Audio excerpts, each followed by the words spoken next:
Since before she hit her double digits, Elisa, 15, said she has felt a special connection with Japan.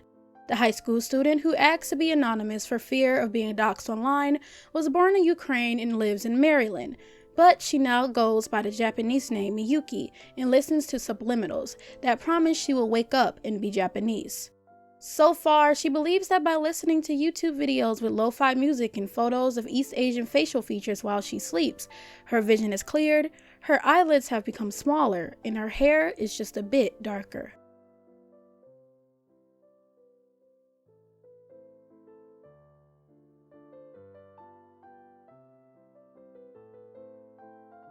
But what exactly is race? Race is defined as a categorization of humans based on shared physical or social qualities into groups generally viewed as distinct within a given society. Race is usually associated with biology and linked with physical characteristics such as hair texture and skin color.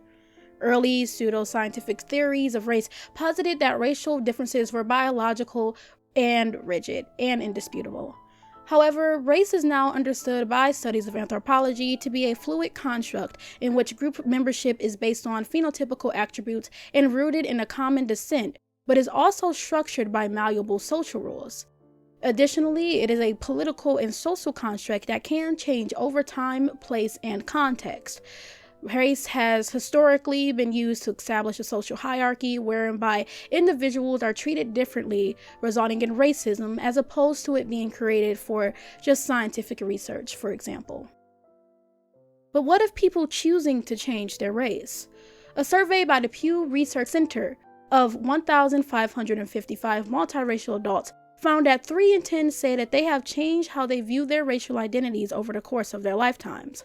About 1 in 5 multiracial Americans, including about a third of all Black mixed-race adults, have dressed or behaved in a certain way in an attempt to influence how others see their race.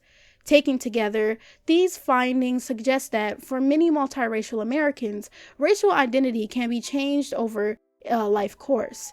It is a mix of biology, family upbringing, and the perceptions that others have about them. So there seems to be a social academic basis for changing one's racial classification. But to many of us, there is an instinctual reason why those engaging in RCTA are wrong. Although there are people who quote-unquote change races, their decisions still seem to be rooted in their known ancestry. For example, someone who is both white and Black choosing to identify with just one. For Black individuals in particular, they may attempt to look white or racially ambiguous in order to subvert racism and discrimination. This is in alignment with white privilege, wherein white European Americans are able to enjoy a wide range of privileges that are denied to persons of color in our society. These privileges enable white individuals to escape the injustices and inconveniences that are daily experiences of ethnic individuals. For example, those who are white assume that they can purchase a home whenever they choose if they have the money, that they can expect courteous service in stores and restaurants, and that if they are pulled over by a police car, it will be for a valid reason unrelated to their skin color. Persons of color cannot make these assumptions, as discrimination is historically ingrained into American culture. But what about white people changing their race? It seems that many people within the RCTA community are Europeans who desire to now be East Asian. For those who do not know, RCTA stands for Race Change to Another. It is another term for transracial, which refers to the concept that a person can transition to another race from the one they were born into. An alternative term is ECTA, meaning ethnicity change to another. These individuals will use things like subliminals to supposedly hack their genetic code to give them features that are closer to that of their ideal race. These individuals will also have something called a face claim, which they will pinpoint a celebrity or a social figure on the internet whose face they would like to manifest into their own. What exactly is this phenomenon of white individuals wishing to do away with their whiteness despite their privilege in society? Let's explore the concept of white fragility to add further nuance to this discussion. This concept, coined by author Robin DiAngelo, gained popularity within the prominence of the George Floyd protest. As a recap, this was a series of police brutality protests that began in Minneapolis in the United States on May 26, 2020, after the unjust murder of George Floyd, a 46-year-old African-American man, during an arrest. White fragility refers to the discomfort people have with being white and privileged. It asserts that being white means being born into a position that indirectly or directly feeds into racism because your nationality necessitates a marginalization of Black people and other minorities in America. The book by DiAngelo aims to convince white individuals that they are complicit in racial structures, even if it goes against their personal values or belief, and that the only way to remedy this is by diving into your own discomfort and interrogating how you as an individual can work to undo the effects of anti-Blackness. As noted, this concept came into the forefront of social media in tangent with the worldwide police brutality protests in 2020, being touted as a way to remedy the social harms of colonialism. Some white individuals tried to incorporate this idea into the way that they operate and move through life. But what of those who interrogated their shame and felt that there was an easier way out? To simply become one of the oppressed. East Asian individuals have long been touted as model minorities, a myth that asserts that they are the closest to whiteness in terms of respectability and success. In a status index report from 2021, it was found that Asian Americans were seen as a monolithic group of well-respected individuals, with 33% of overall Americans see them as such, as opposed to 26% for Latino/Hispanic Americans, 24% for African Americans, and unsurprisingly, 75% for white Americans.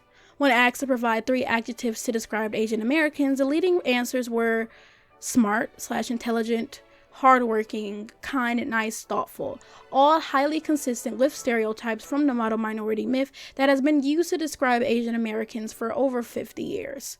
Historically, the model minority stereotype has perpetrated Asian Americans as white adjacents, associating Asian Americans more with white Americans than any other racial groups. In the same survey, white Americans heavily associated Asian Americans with themselves. On the other hand, Black, Hispanic/Latino, and Asian Americans also associate Asian Americans with themselves as people of color. Interestingly, when broken down by age, older Americans associate Asian Americans more with white Americans, whereas younger Americans see American Asians as people of color. This may indicate an evolving position for Asian Americans on the racial spectrum in the U.S. Consistent with the stereotype of the model minority, Asian Americans are also viewed as an envied subgroup by a significant number of Americans, highly competent but also in a way less sociable. Knowing that East Asians are broadly viewed as second to white individuals but above other racial groups, my theory is that RCTA is a form of psychological escape for individuals who are uncomfortable with their whiteness. This is one of 2 factors that I believe play into this phenomenon. The second is the fetishization of East Asian individuals. With the growth of worldwide interest in Japanese and Korean culture, the 2 people groups that are being increasingly popularized by media, comes idealization and fetishization. All people from those particular places are generalized to be just like the representation they see in media like K-pop and anime. They take it to be the truth. Celebrities and average citizens alike are filtered through a lens of fetishism, stripping away their humanity because of their differences. Wrapped within this is the concept of Orientalism, where rather than seeing the societies as human, they see them as a sort of separate world that they are not only attracted to, but also are not granted access to due to their own perception of the East Asian aesthetic. Colonialism tends to not take exclusion very well. It thrives on otherization, but also cannot stand to see something not within its possession rise in status.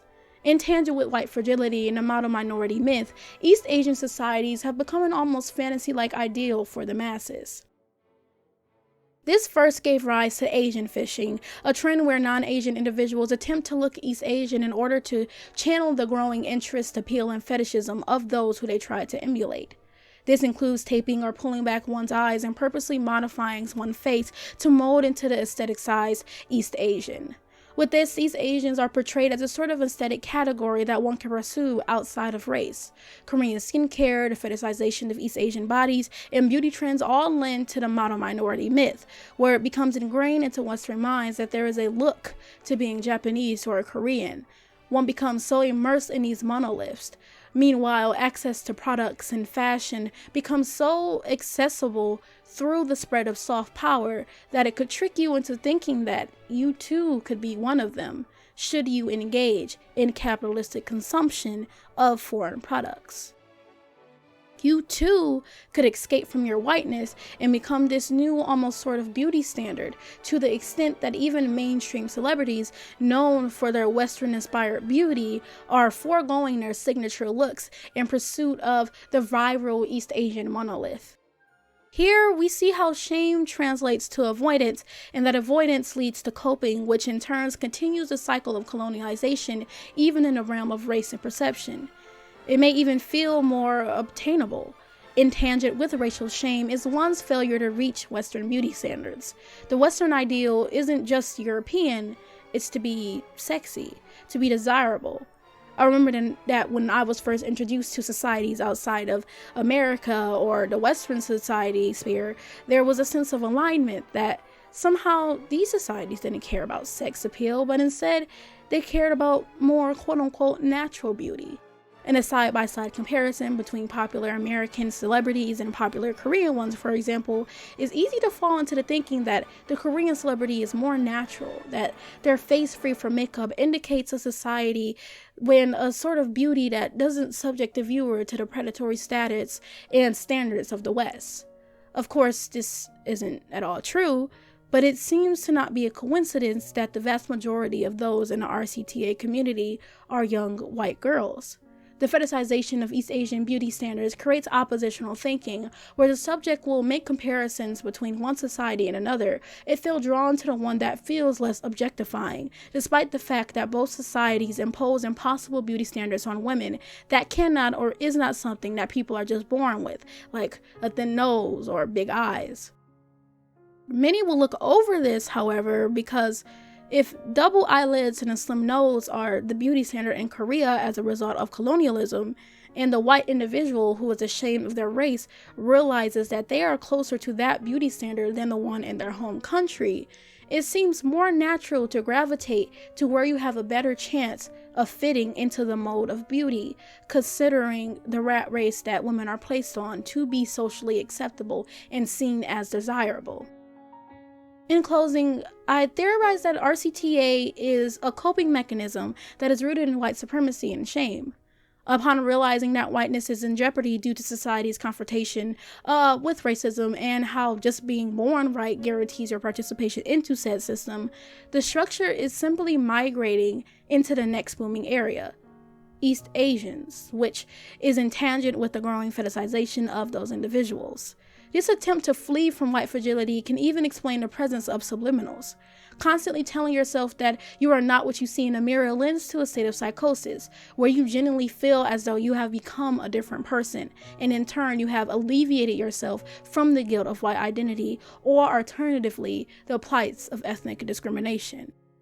As a disclaimer, I am not a mental health professional.